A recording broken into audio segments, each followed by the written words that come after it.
Bridget well. We sort of cross over on a Sunday morning. I don't think he knows a lot about me, and I don't think I know a lot about him. I often envy staying to the services on a Sunday afternoon because I think they're much more loudly and lively than our services in the morning, and I'm very, very tempted to stay. So I'm a vicar in the Church of England. I was ordained 12 years ago, so quite old, and I'm even older now, and my hair's going very grey. I used to be in London. I started off as a Christian in a Pentecostal church, a very lively, spirit-filled Pentecostal church. I was a nurse, and I moved up to Sheffield, and I was still a nurse. And then one of my patients phoned me up one day and said, "I think you should be a priest." And I said, "I don't think so." And he said, "Why not?" And I said, "Number one, I'm too old, and number two, I'm too naughty." And he said, "Oh, I don't think that matters." And some years later, not too many years later, I find myself with a dog collar on. And one of the things that, as I was training, still thinking, I don't know whether this is right for me or not, but doors kept opening. I got to do a picture one day, and this picture was of a rather tubby vicar like me, sitting in a gutter next to a rather dishevelled lady. I'm not a good drawer, but I could make sense of it, who had a bottle of wine. And I just felt God was saying to me, "Mon, that's your mission. Your mission is to sit alongside people in the gutter."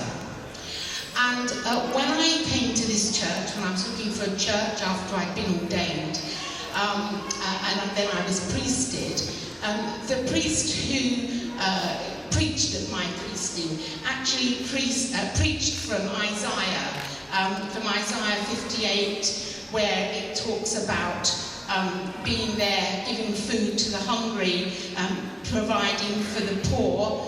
And I thought, this really matches this area here. Many of you don't know this area. It's very poor around here. There are lots and lots and lots and lots. In fact, most of the people in the streets are not Christian. Many of them have no faith, and many of them are Muslim. There's a lot of poverty around. So we've got poverty in experience, poverty educationally, poverty financially, poverty spiritually, poverty food-wise. And, you know, when Isaiah and Jesus used these words himself in the New Testament, Isaiah was talking about ministry, sharing God's love to such as those. And you remember that in the New Testament, in John 21, where Jesus says to Peter, who denied him 3 times, so Peter was quite rubbish as far as Christians were concerned, but Jesus said to Peter, "Do you love me?" And Peter said, "You know I love you." And Jesus said, "Well, feed my sheep." And that went on 3 times. You know, the emphasis was on feed my sheep, look after my sheep, look after my people.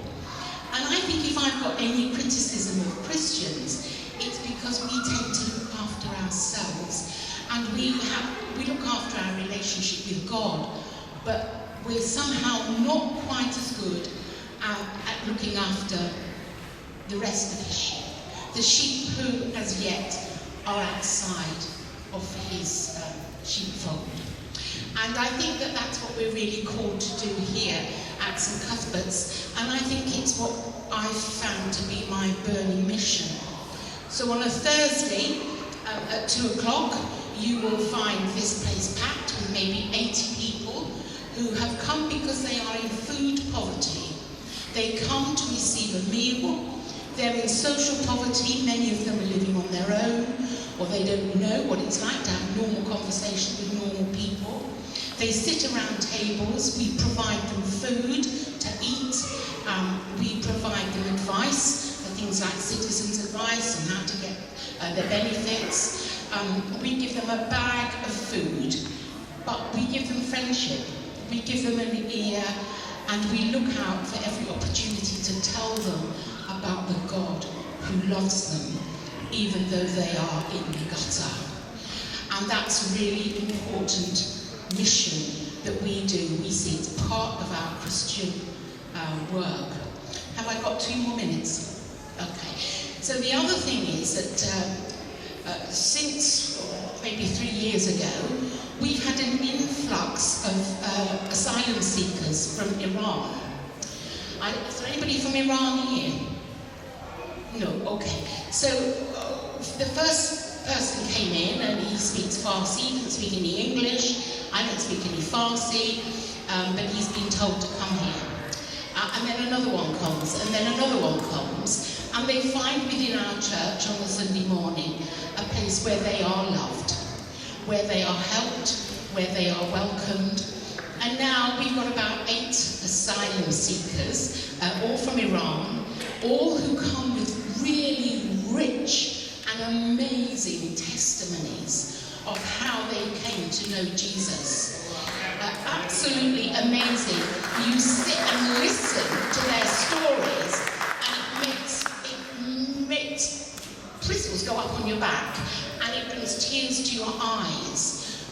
There's a couple recently who have come to our church, well, they've been with us now for about a year, and they were Muslim, they were living in Iran, but they did not like what they saw going on. They didn't agree with the Islamic law that was going on, and the woman was actually trained to be a lawyer, and she bought a stationer's shop in the town, and at the back of the stationer's shop they got a printing machine and they printed out anti-Islamic literature, and during the night they posted it, and I said, I can't believe you would do that. This little woman risking her life like that for a principle that she held strongly to. But at that point she wasn't a Christian. Eventually they found out about them. They asked them to appear in court. They got false passports and they walked towards the border, towards Turkey. As they were walking towards Turkey and the border, her husband fell down a ravine in the middle of the night. It's pitch black. He grabbed hold, he put his hand out, and he grabbed hold of a branch. And he felt, I'm only telling you what he told me, he felt hands underneath him, lifting him up. And I said to him, whose hands were those? And he said, they were the hands of Jesus. And I said, how do you know that? He said, because my next door neighbour in Iran was some sort of Christian, and they had always said to me, if ever I was in need, call on Jesus, and he would be there. And he felt the hands of Jesus that he knew nothing about, lifting him up and putting him back on firm land. And I won't tell you the whole story, it gets fantastic after that, but actually they both came to England. She also became a Christian because she had a wonderful dream that Jesus appeared to her as her father, who had died and she was still grieving for, and she met the love of Jesus through that dream. And I'm going to be baptizing them by immersion shortly in this church here, and they've now been given permission to stay, so they've now got refugee status here.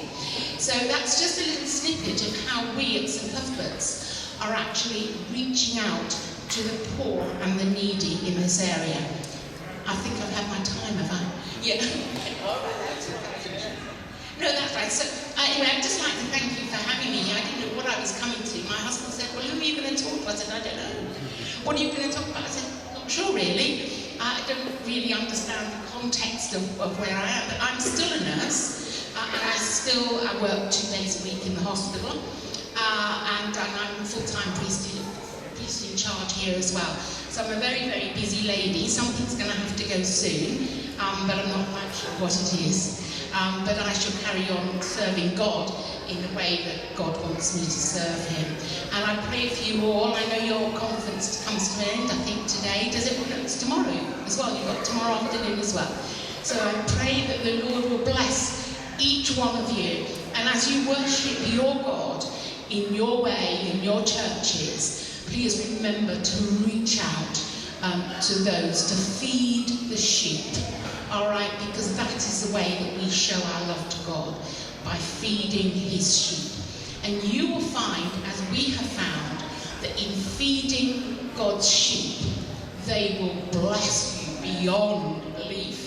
Because those Iranian asylum seekers have lifted the spirituality in this church, whoosh, by their testimonies, and their strengths, which they so richly and so keenly want to share with us. Amen.